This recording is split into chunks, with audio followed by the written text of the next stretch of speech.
Jaya Radha Madhava Kunja Bihari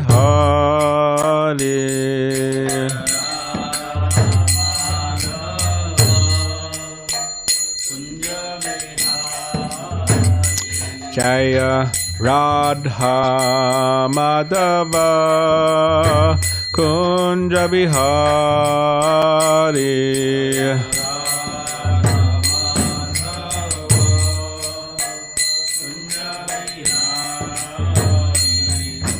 Gopi Jana Vallabha Girivaradhari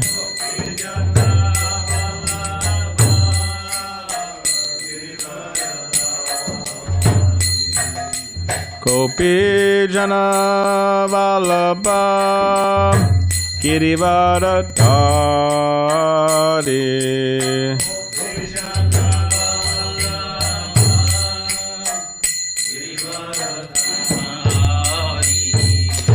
Yashodanandana Prajajana Ranjana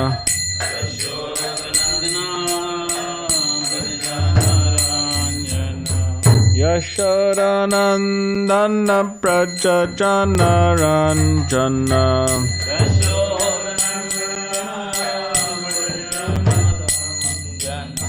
Yamuna Tira Vanachari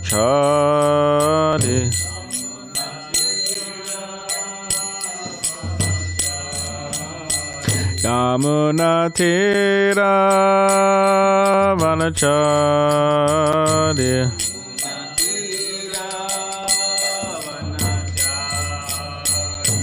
Jaya Radha Madhava Kunja Bihari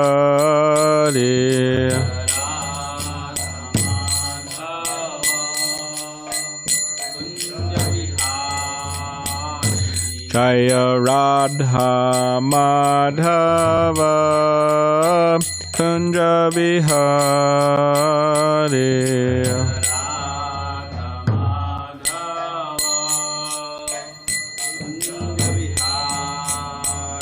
Jaya Radha Madhava Kunja Bihari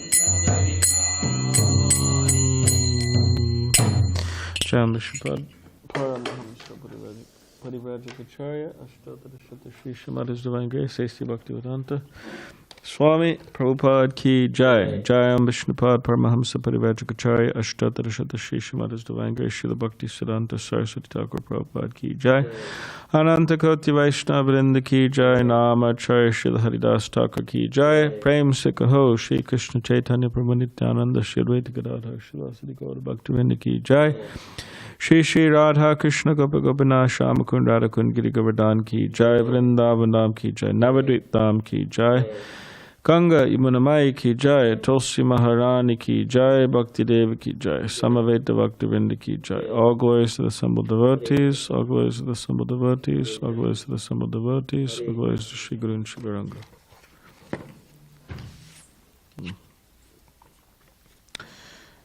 Acharya. Sik. Om Namo Bhagavate Vasudevaya. Om Namo Bhagavate Vasudevaya. Om Namo Bhagavate Vasudevaya.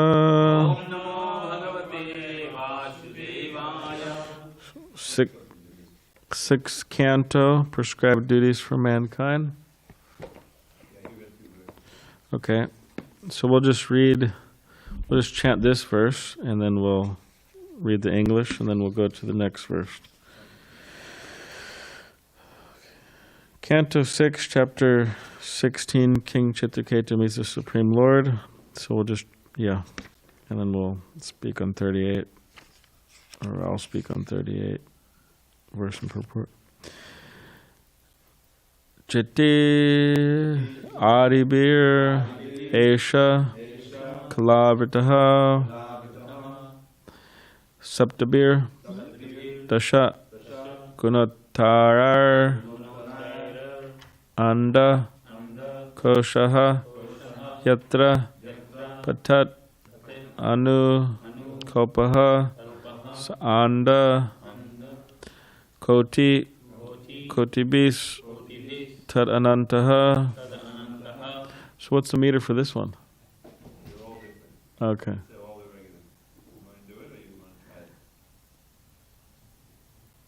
Well, how would the first verse go? Or the first line go?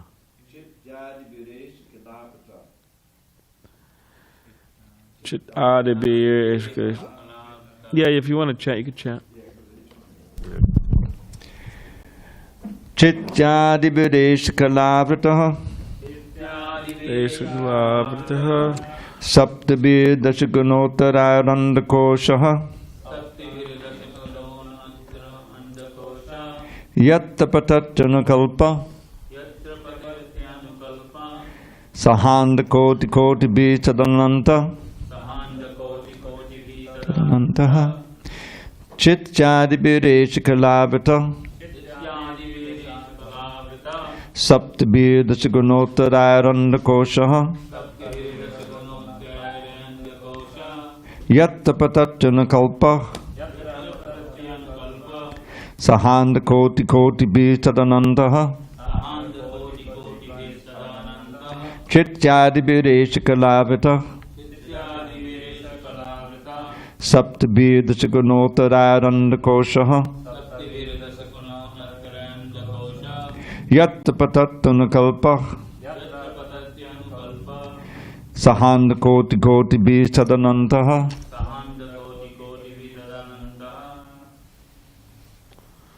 I think then we do word by words. And they'll just mangle it. Do the word by word. Okay. Or read the translation and go on. All right. Every universe is covered by 7 layers: earth, water, fire, air, sky, the total energy, and false ego, each 10 times greater than the previous one. Translation and purport by His Divine Grace, A.C. Bhaktivedanta Swami Prabhupada.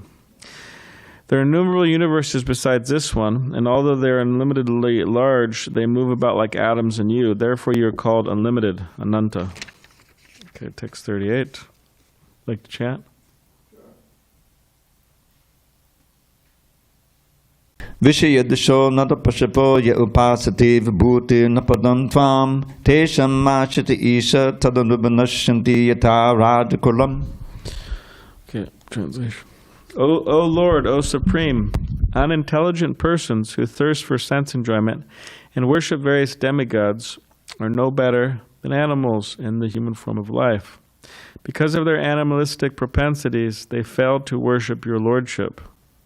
And instead they worship the insignificant demigods, who are but small sparks of your glory.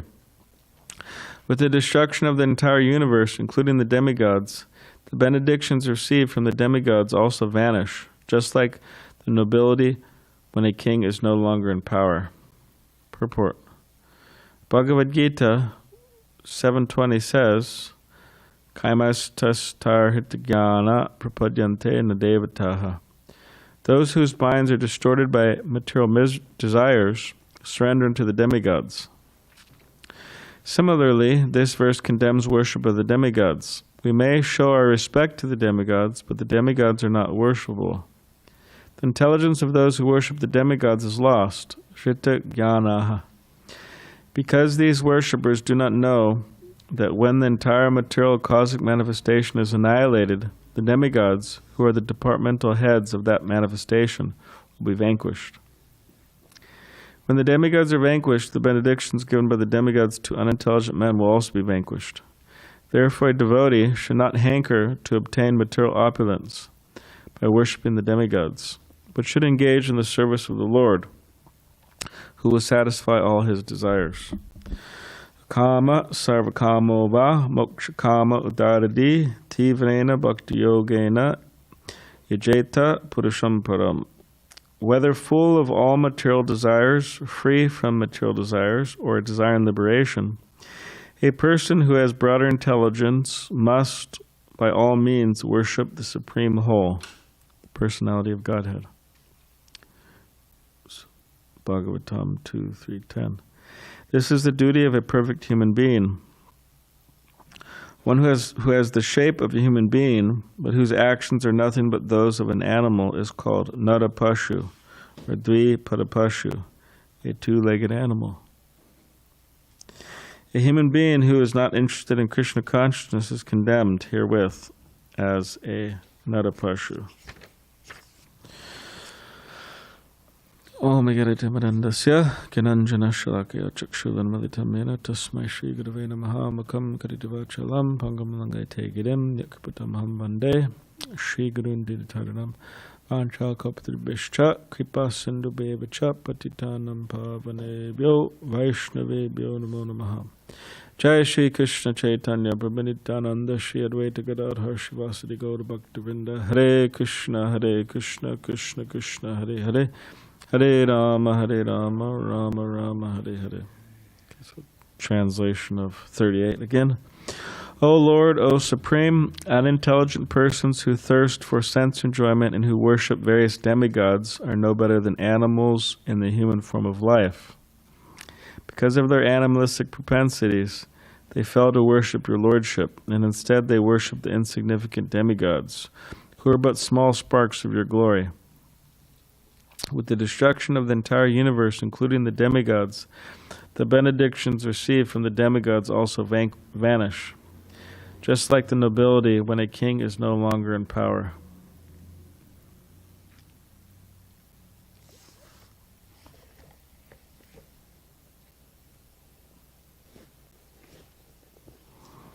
Hare Krishna. Yes. When I first heard this, I wasn't sure what nobility meant, because nobility can mean different things. I thought it meant the state of quality of being noble. Mm-hmm. But actually, if you look at the word by words or the purport, the noble class or the body of the noble, so all of the entourage and everybody go down when the king goes down. Yeah. Thank you. No, that's good. So just like the nobility when a king is no longer in power, in other words, the king goes down, you lose your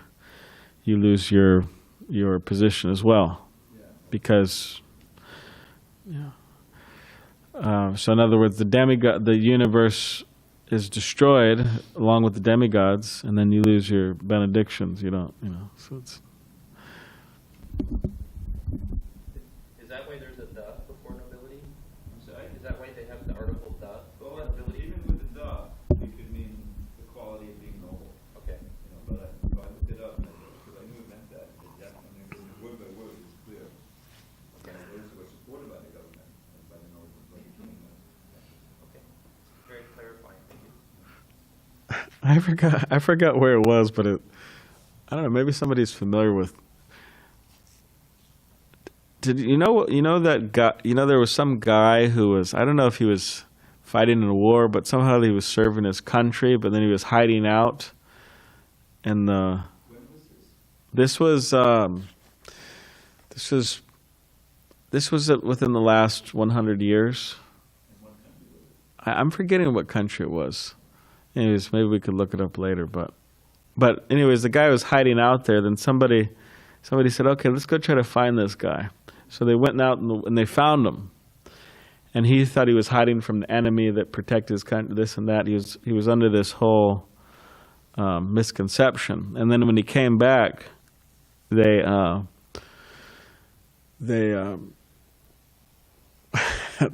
glorify him, and they this is a very important man, this and that. But everything he was fighting for was just long gone, and anyways. It's a similar thing here. All right. So yeah, unintelligent persons thirst for sense enjoyment and worship various demigods are no better than animals in the human form of life. So I mean, you have the worshippers of the demigods. They are, you could say, in the Vedic fold. They know about demigods. Like if you ask, and they know the position of demigods, and they have some faith in the demigods, and therefore they're worshiping them to fulfill their materialistic desires. Now those people are, you could say,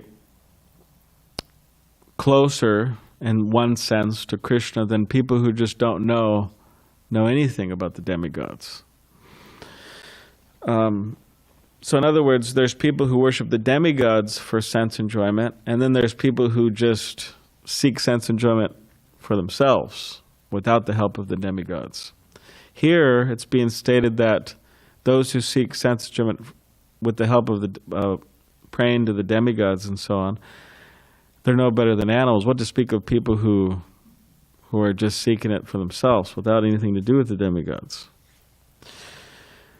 And they fell. Now, of course, this is referring to a lot of the population of today, but because of their animalistic propensities, they fell to worship your lordship, and instead they worship the insignificant demigods, who are but small sparks of your glory. So we could see that these animalistic propensities, they can get in the way of one's Krishna consciousness, or one's even interest in Krishna consciousness. The animal propensities of eating, sleeping, mating, and defending. Now, a person, you could say, can eat in Krishna consciousness. It's not like Prabhupada says we don't say stop eating, right? We wouldn't have much of movement, right? Everybody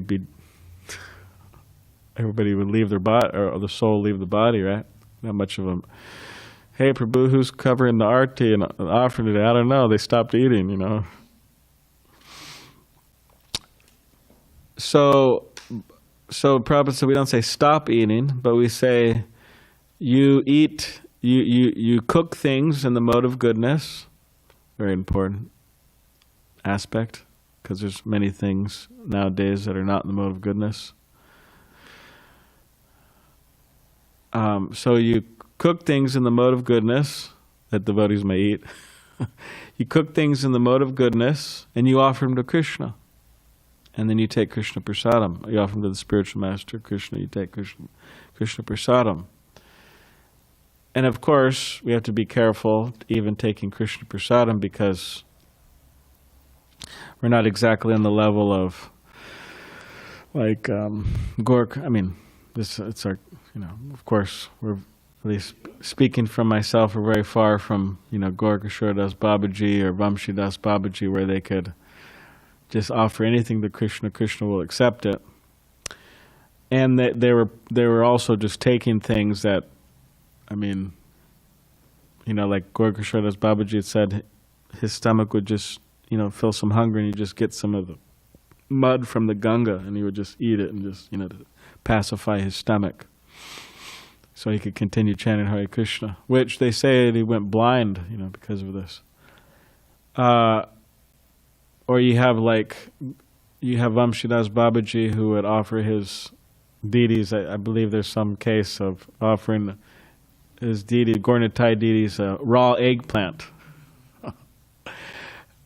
Talk about, you know, materially unpleasant, right? Raw eggplant. I mean, some people don't like eggplant when it's cooked, you know. We had one brahmachari here called gross plant, you know. Or I think somebody said it's the, what'd they say? They said it's the possum of vegetables. Is that you? It's like the possum of vegetables. Anyways.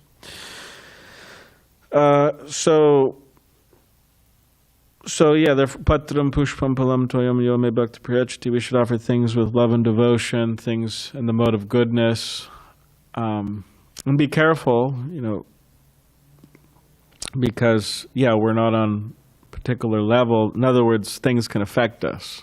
You'd say, "Oh, I'm transcendental. I could eat, you know, 20 gulabjamans or whatever. I'm transcendental to the modes of nature." Well, we'll see how long you stay out of the modes of nature eating 20 gulabjamans, you know. Anyways, so we have to be careful.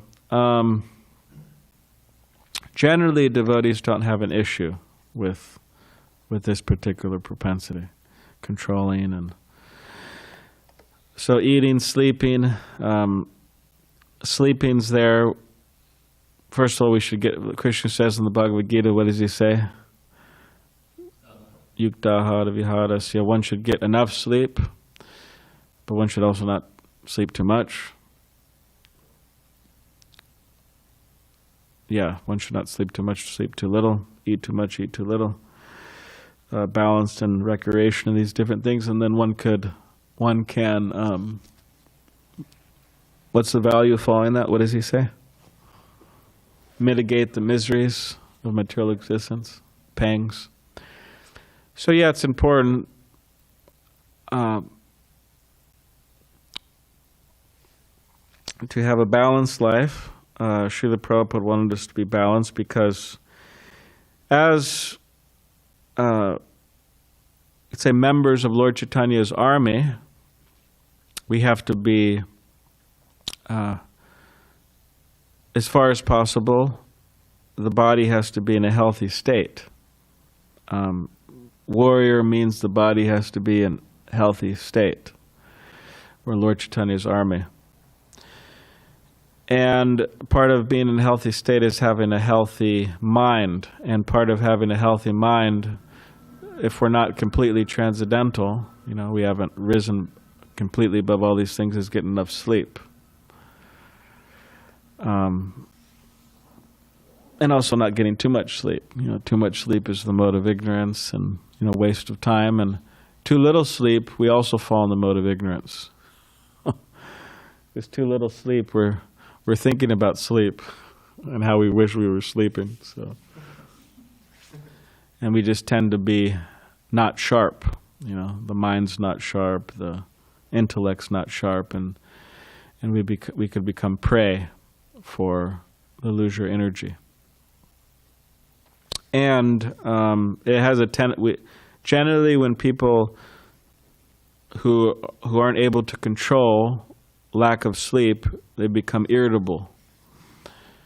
And this irritableness creates an issue because, after all, we're in a movement. Movement means people, sorry to say. But movement means people. Movement means there's always people coming and going here at the temple. And at your house, for example, you could control who comes over and who doesn't, right? At the temple, does anybody control that?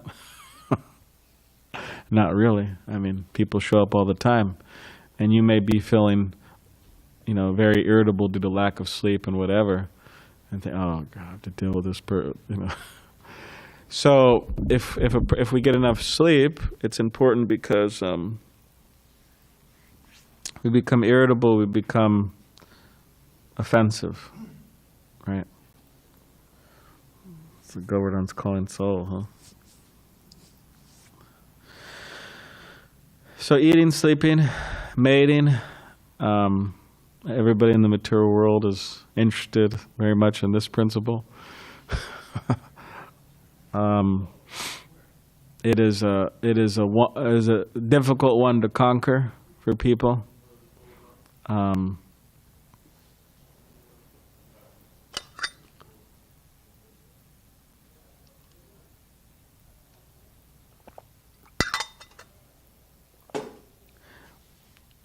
It's a very difficult one to conquer.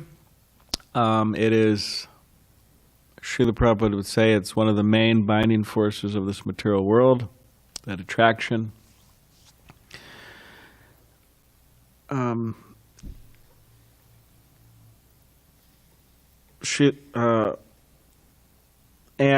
Prabhupada writes about it quite a lot in his books, this particular urge. And he actually wrote about it more than a lot of our previous acharyas did, understanding the sex-charged atmosphere of the modern world. Before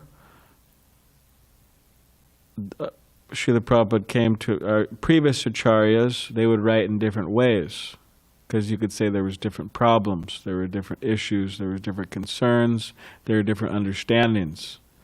People have general understanding of things. But there's been studies of the amount of time Srila Prabhupada mentioned this is far more greater than any other previous acharyas mentioned. Because even in this Kali Yuga, 100 years ago, 200 years ago, hundreds of years ago, there was less stress on this in people's minds. But now it's just like in the modern world, you can't go a day without being reminded of it. They're like pushing it so hard, pushing it so much on people. Movements and just everything's saturated with it.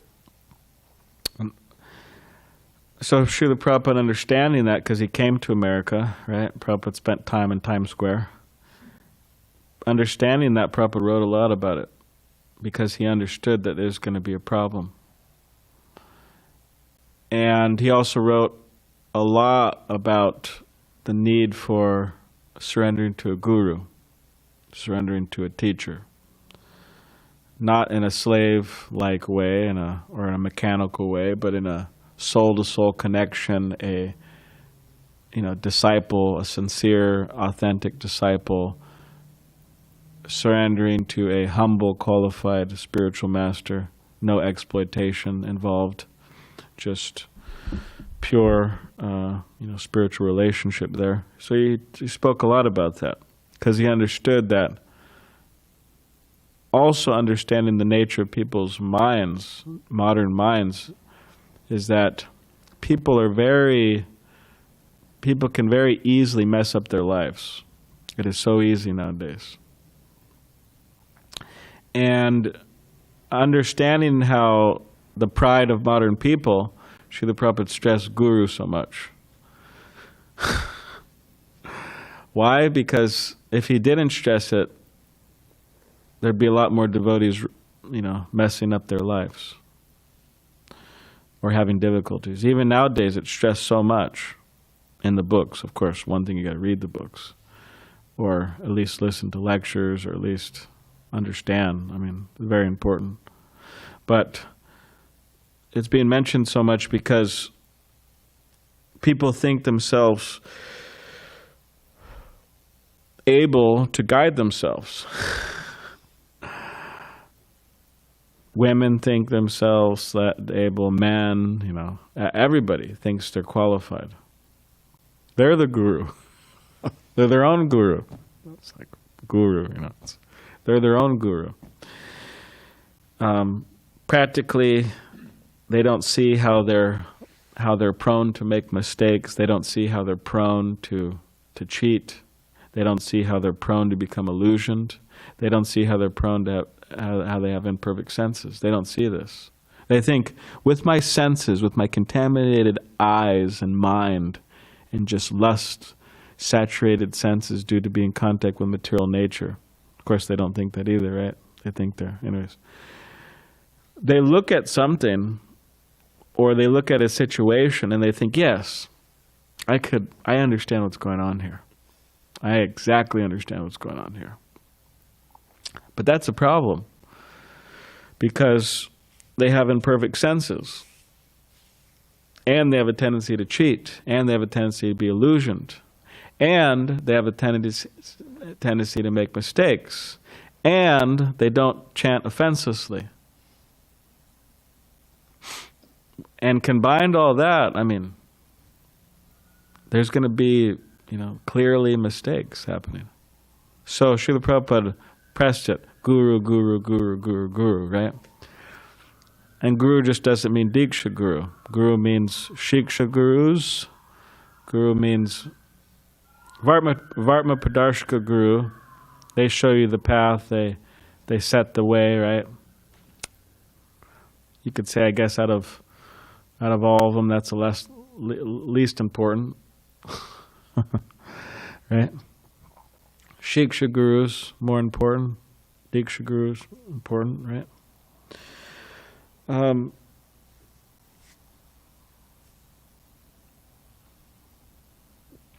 So without that particular guidance, one's not actually able to make much advancement ultimately. Very difficult. So yeah, Srila Prabhupada spoke a lot about these two things. This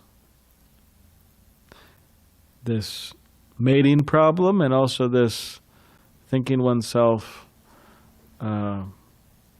qualified to guide oneself problem. It means speaking about Guru quite a lot. So he spoke about these two things far more than a lot of acharyas did. And like in the third canto, you have Devahuti and Kardama Muni, right?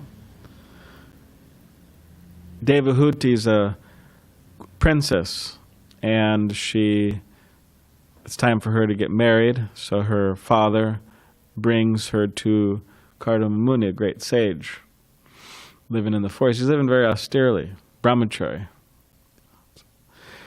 So they marry, and eventually, after serving for many years, her husband, and Srila Prabhupada really gets into it in those purports. He really talks about man and woman psychology. Sometimes people think they need to go outside of Prabhupada's books to understand marriage psychology and successful marriage tips, right? Prabhupada really outlines it all in the purports. Of course, I'm sure to modern people's disliking, because there's a lot of role, gender, stuff going on. But them having roles but anyways, it makes a lot of sense. And I'm sure if people would follow that more, there'd be less problems. But anyways, he really gets into it. And then at one point she wants to have a child. That's the nature, right? Of a woman, generally. Wants to have a child. So then Kardama Muni, she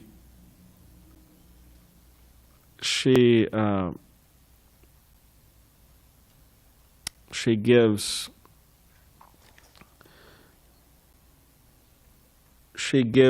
or he gives her a child eventually. But then there's a whole explanation of that, which is quite, it's unique explanation in the Bhagavatam. And, there's an aerial mansion, and they're going here and they're going there for many years, and then, anyways, there's a whole, but Prabhupada gets into it again. It's a whole, you could say, sex psychology. And, but he explains that there's a Krishna conscious way of having children, and there's not a Krishna conscious way of having children. And this is all described in Scripture. Now, of course, everyone has different inclinations, and if some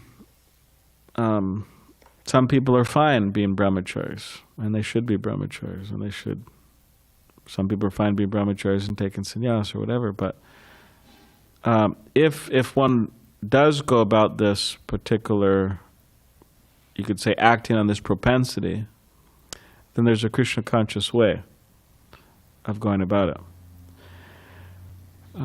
which is described in Prabhupada's books. So, but ultimately, everybody has to conquer it. Means, Kardama Muni said, "I'll give you a child," but he said, as soon as this child, actually, he said, as soon as she's pregnant, I'm leaving. It's very interesting. But so ultimately, everybody has to conquer it in the sense that there's, okay, for some, there's marriage, but then after that, conquer it means, moving on. Like no more of this, quote unquote family business. Means vanaprastha life, retiring from making money, or as some devotees say, right, or as Prabhupada say, closing the shop. But you say, well, what if there's customers? Well, there's always going to be customers. You close the shop, you tell them to go down the street, go to a different shop, right? Vanaprastha, sannyas. This is the Vedic outline. So that's what Kardamuni did. So eating, sleeping, mating, and defending. So defending or fearing. Fear is also a very difficult thing to conquer. Like people say, oh, well, what happens to me? If I'm a brahmachari, what will happen to me in the future? Right? Well, you should have faith, you rascal, that Krishna will protect. You know, Krishna will take care. If you surrender, will Krishna not take care? What type of faith is that? People say, yeah, but what about practical? We want something practical here. Well, anyways, sometimes not everything's practical, or we can't see how things will work out, right? Like Prabhupada coming to America. He could say, well, what about my future? What if I have a heart attack on the boat? What if I have 2 heart attacks on the boat? What if I go there and I don't have enough money? What if I go there and there's no one to receive me? What if I go there and no one is receptive? Right? He could, all right, I'm not going. But all those things were, you could say, but he just went. So there has to be, and that's faith. I mean, talk about faith, right? Leap of faith. We're talking about living in a temple, and which, you know, what happens to me in the future? Well, anyways. Like one person I spoke with him the other day, and he was a good-hearted person, an Indian fellow. But he was talking to me, and he was saying, you don't make any money? I said, no, I don't have any, you know. It's not like I have some side business or something. I'm making money. And he said, you should like get into astrology. You know, you make a lot of money while you're living in the temple. And it's like, can you see me getting into astrology? Anyone? I'll tell you your future, Tyler. I'll tell you your future. Okay. Can you imagine sitting there? Now, astrology is a you could say it's a science, and it's a Brahminical activity, actually. But in this person's face, in this person's voice, there was a lot of concern for me. You could say, which a lot of the times when people talk to you like this, it's very fear-based. You know, hey, you got to take care of yourself because Krishna's sure not going to do it, or no one else is. You know, there's a lot of fear. So anyways, it's quite a thing to overcome.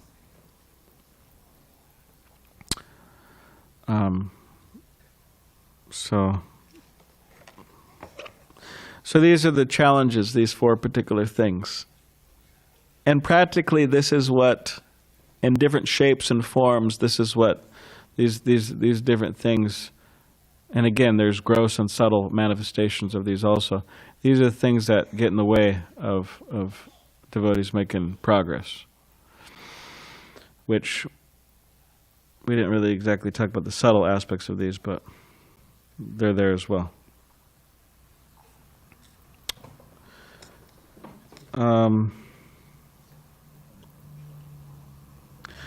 So yeah, when we hear things like this, which will be concluding very soon, by the way, when we hear things like this, oh, yeah, there they are, right? The Dvipada Pashus, the 2-legged animals, or there they are, the Nara Pashus, the human animals, right? There they are.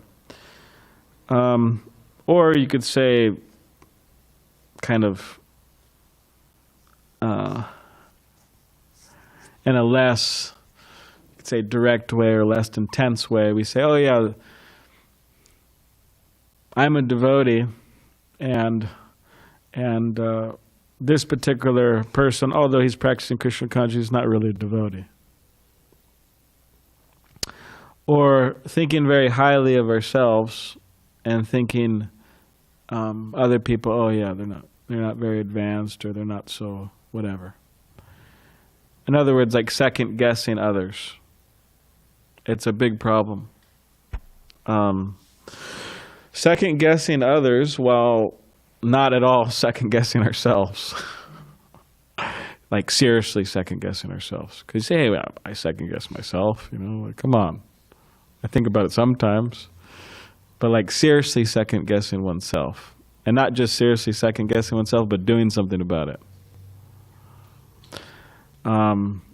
Just like second guessing other people, not second guessing ourselves or very little, and not doing anything about it.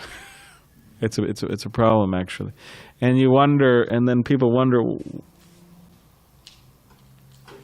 people wonder why people fall down, in Krishna consciousness. This is one of the reasons. Or in other words, being convinced of the inauthenticity of other people and being very convinced of our own authenticity. So we have to, of course, we may see see things and people, but really, the sign of a mature person is that they actually see the good in others, and they give people the benefit of the doubt, and they know that they have a lot of progress to make personally, and therefore they're very busy trying to do that, trying to make advancement. And they know that they're very busy, that there's a lot to do in relation to spreading Krishna consciousness, so they don't have time for these other things. So yeah, we have to be careful as religious people, or spiritual people, or practitioners, that when we read these verses, we don't think, okay, yeah, there they are. The other people, and I'm, we're on the right. And we don't see that in relation to devotees as well. Develop this mood.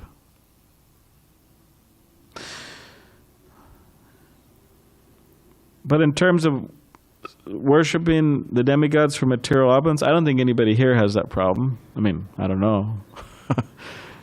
But we may, but there's other issues, we may have to face.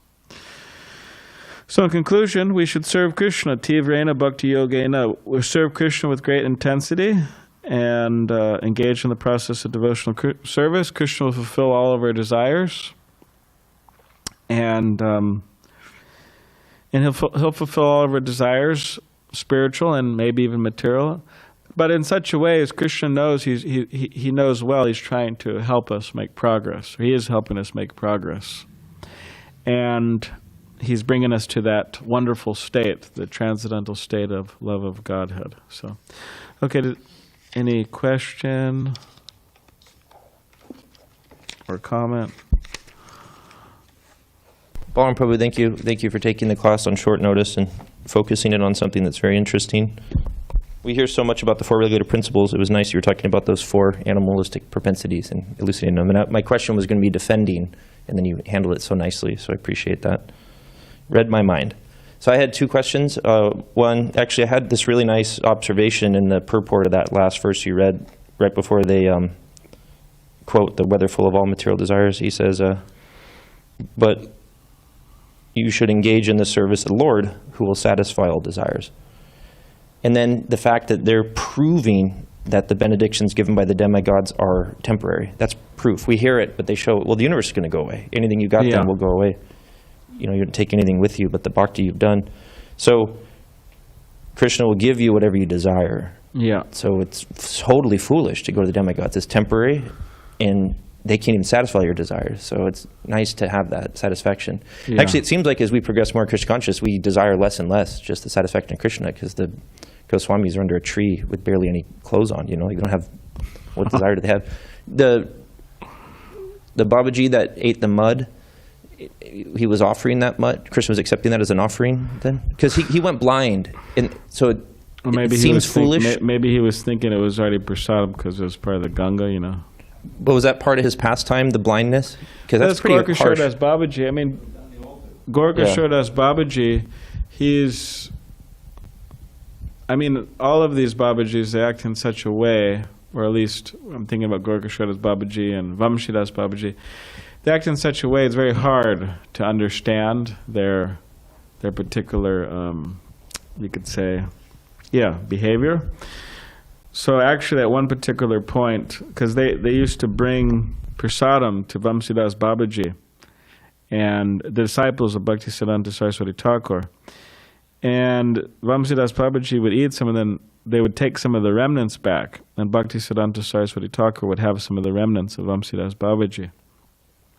But at one particular point, Bhaktisiddhanta Saraswati Thakur, he told his disciples that better not go there anymore. So he stopped it because he felt that the disciples wouldn't understand Vamshidas Babaji's behavior and would become offensive. Like familiarity breeds contempt. You know, you come a little close and you misunderstand a person's behavior.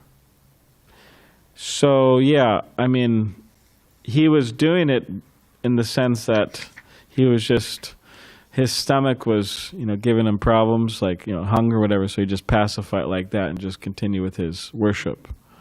I mean, so that was the understanding. Now, of course, you could say, well, why couldn't he just, I don't know, do something else? Why does it have to be mud? Or, I mean, but he's on a completely,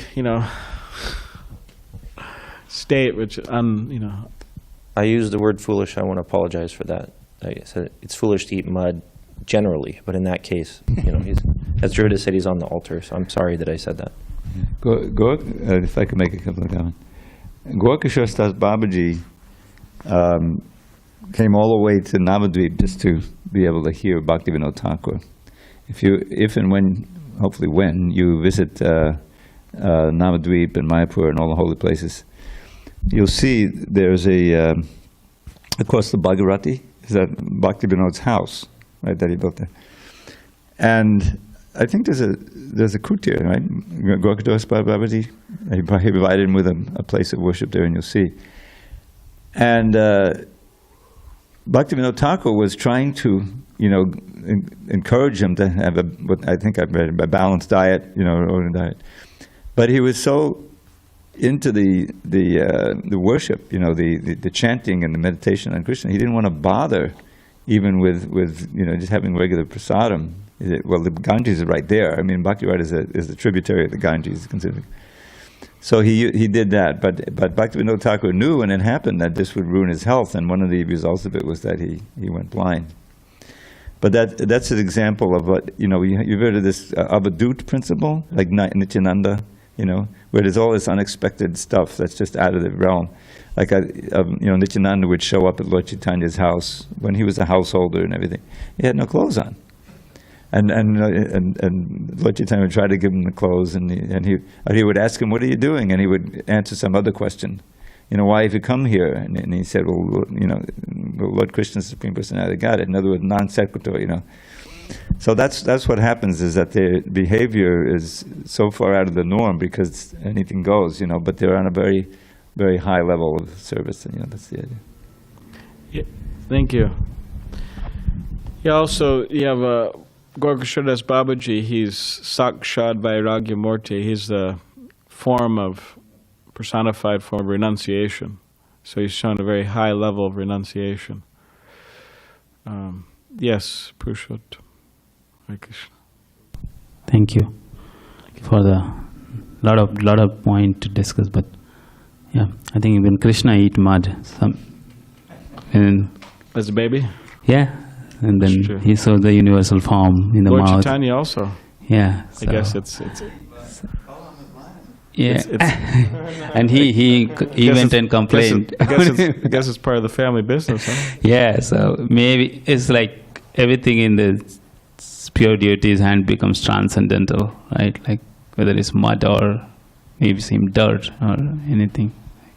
Yeah. Anyways, so my question is that it comes in mind that when we think of that this universe will get destroyed one day, right? Like including the demigods and their benediction. I think in previous verses there was a statement, the demigods and their benediction is going to be destroyed Yeah. with the closure of this shop.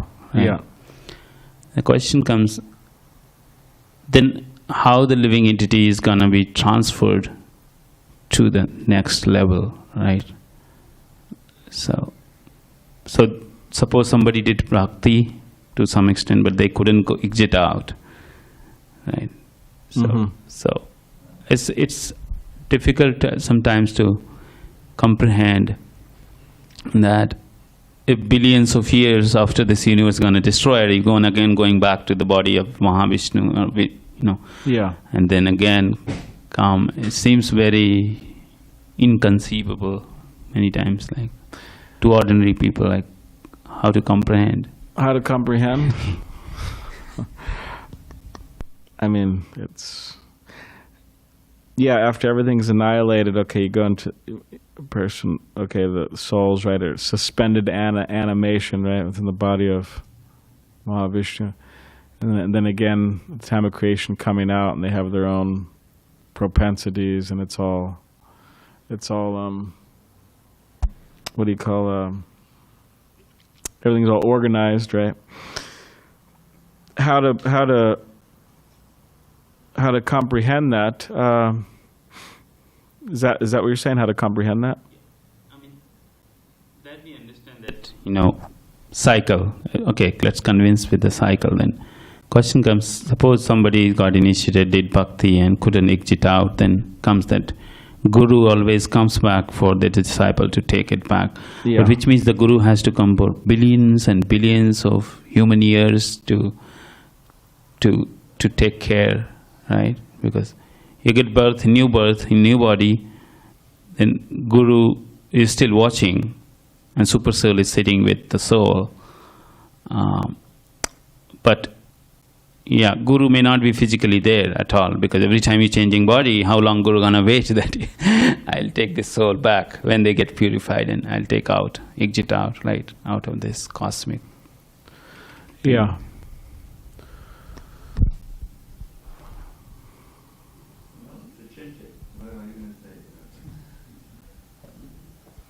Dravida Prabhu is saying it's inconceivable. Yeah, that's it. No point trying to figure out the inconceivable, I've lost.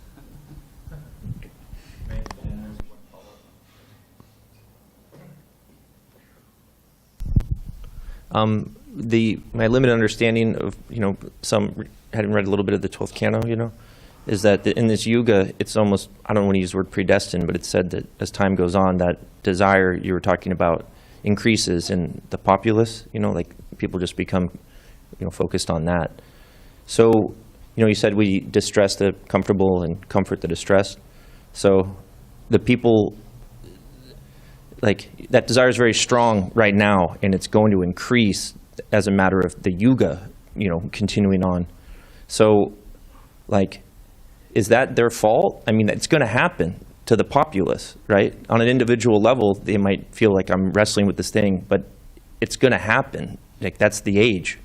So how do you look at that? Like, your individual struggle, but then also this is happening, whether you like it or not. This is predominant during this final yuga. Do you know what I'm trying to say? Like, it might give comfort to people that, it's out of control, but it's like, hey, get out of here. It's just going to get worse no matter what you do. Yeah. Yeah, I mean, yeah, it's stated in the scriptures that, things will get progressively worse. We are seeing that practically, right, on a daily basis. And there's all these descriptions within the 12th canto of what happens in the Kali Yuga.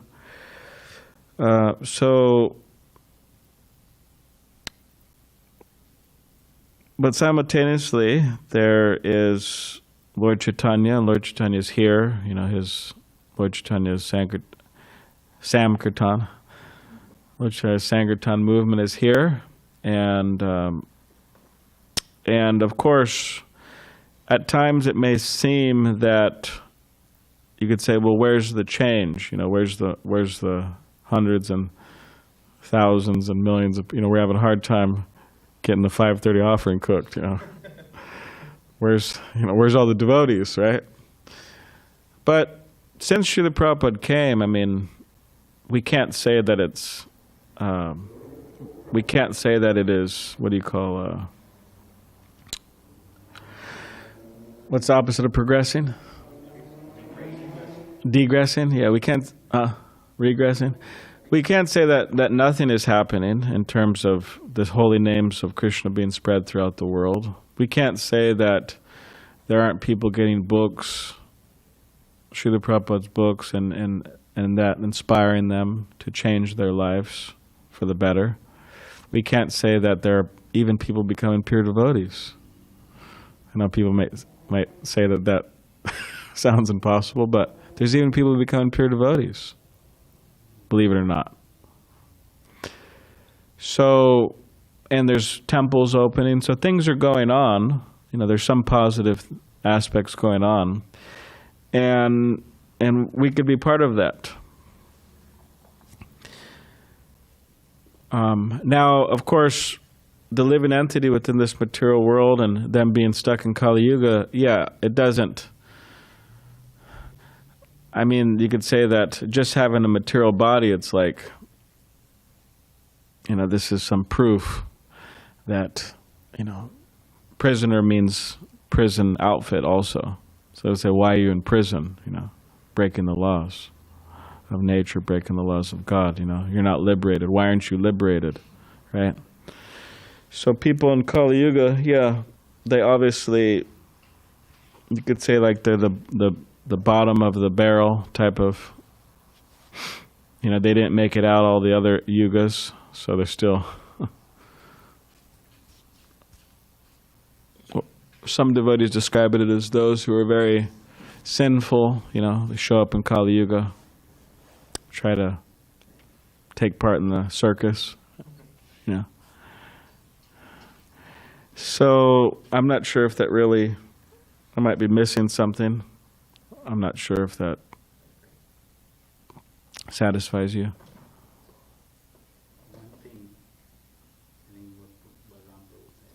Prabhupada, I think... Just one second, sorry. But we have a certain amount of time. And we should try to utilize that properly. What does that mean practically? It means we should give. Yeah. Give Krishna consciousness to others. That means prasadam. Just give prasadam. Just give it, distribute it, let it flow. Books, distribute them. Let them flow. The holy name of Krishna. Just distribute. We should try to our time. Somebody's sitting there. They have questions about Krishna consciousness. Sit down, talk to them. Just answer all their questions as far as possible. People want, on and on and on. I mean, we have to give. That's the whole point. Prabhupada gave so much, we have to give. Or what type of followers are we? We're not really following properly. We have to give. And keep on giving 100%. And that's actually what it means to be a follower of Prabhupada, to give 100%. And also to like to serve, right? As Vaisheshika Prabhu's, right? They have a t-shirt. What does it say? Always better service. Very positive, right? So we should like to serve. Like there's deity worship, there's cooking, there's preaching, there's cleaning, there's this, there's that, there's so many things. We should actually like it. Yes. Yeah. Last. No, you summarized nicely. I was just mentioning that Prabhupada said, like you mentioned, this 10,000 years is the golden age of Kali Yuga, and after that it's going to be worse, what Tyler Prabhu was saying. Yes. So often Prabhupada emphasized, as you mentioned, give this one lifetime to Krishna. You have lived millions and billions of lifetime in the past, but now just give one the lifetime and you go out of it. So it's like, and he assures it. I mean, he guarantees that it will happen. You give one lifetime, as you said, we see pure deities being made even after Prabhupada gone, because the process is pure, because the method is pure, right? So yeah. So we give one lifetime sincerely. We may not be perfect, but Prabhupada is yours. I'll take you. You hold my dhoti, I'll take you. I'll take you back. You just stay in the movement lifetime and give your best. Don't worry Yeah. too much about. When some people hear that there's pure devotees being made in the International Society for Krishna Consciousness, you know what they do? Anyone want to take a guess? Yes, they roll their eyes. Oh, pure devotees, come on. When Prabhupada was here, there were a lot of criticism for Prabhupada himself. Like Yeah. his god brothers or other religious organization were criticizing him for breaking all the rule and making hippies and swamis and whatnot, right? So, same thing happening if somebody have symptoms of pure deity, still people. Yeah.